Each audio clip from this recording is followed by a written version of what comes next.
Contraband is goods that have been imported or exported illegally.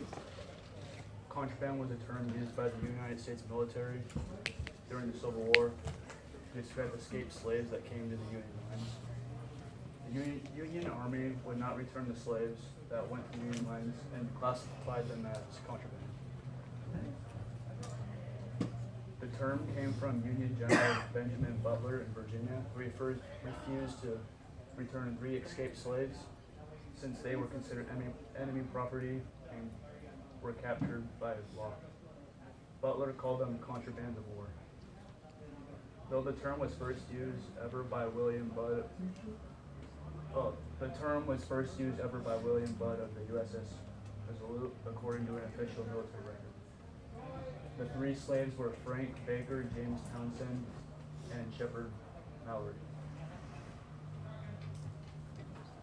Many slaves consider being contraband a step against slavery, even though it didn't give them full freedom.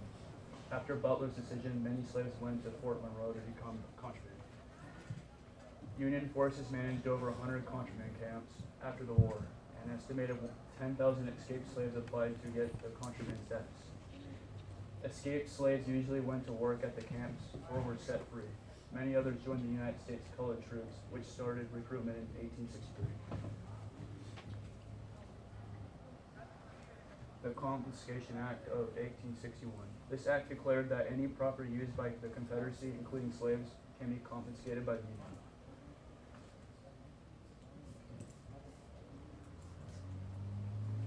The question. Can we, before we get to this question, can we go back a little bit? Just to make sure that they write down certain things. So that second bullet is really key.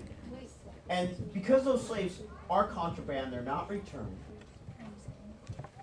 What kind of ship never sinks? And so, what do we get with this bullet? What are we seeing happen with these 2 bullets? The president has the biggest hair. Once slaves realize, hey, they're not being returned. Okay? So what are slaves doing? They're escaping, going to Union lines, the front lines, so they can be contraband. Okay? And then they might have to stay at the fort and work, or they're set free, or they can go join the Union Army. Now, of course, the colored forces, as they were called, were not given the respect that they were due, but they can fight for the cause.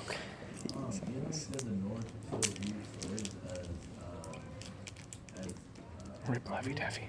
In this sense, they're still kind of viewed as property. Yeah. Like, what if since the Southerners had their property and South slaves as property, what if the North kind of like took a step ahead and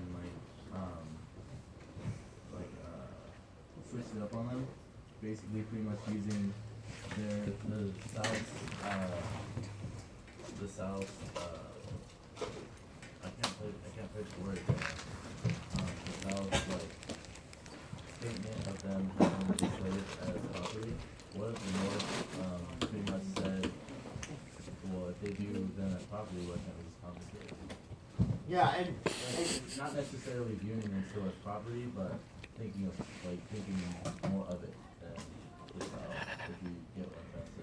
yeah, one of the things they would do as the Union's going through the South and taking territory, okay, they're taking the slaves, and that becomes contraband. Okay?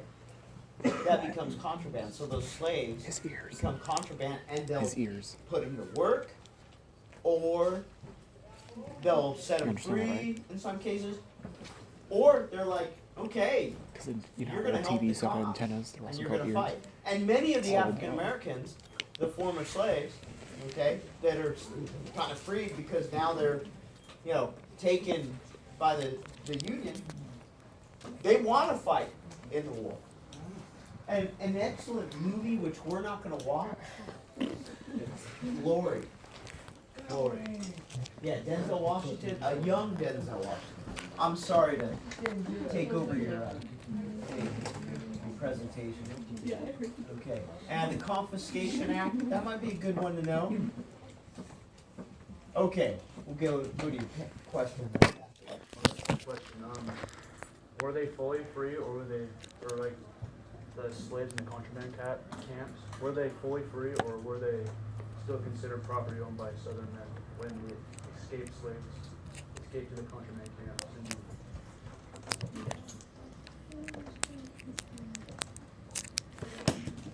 Still property. What do you think? They were still considered property because they were contraband. Okay. All right, You wouldn't want any candy? good job.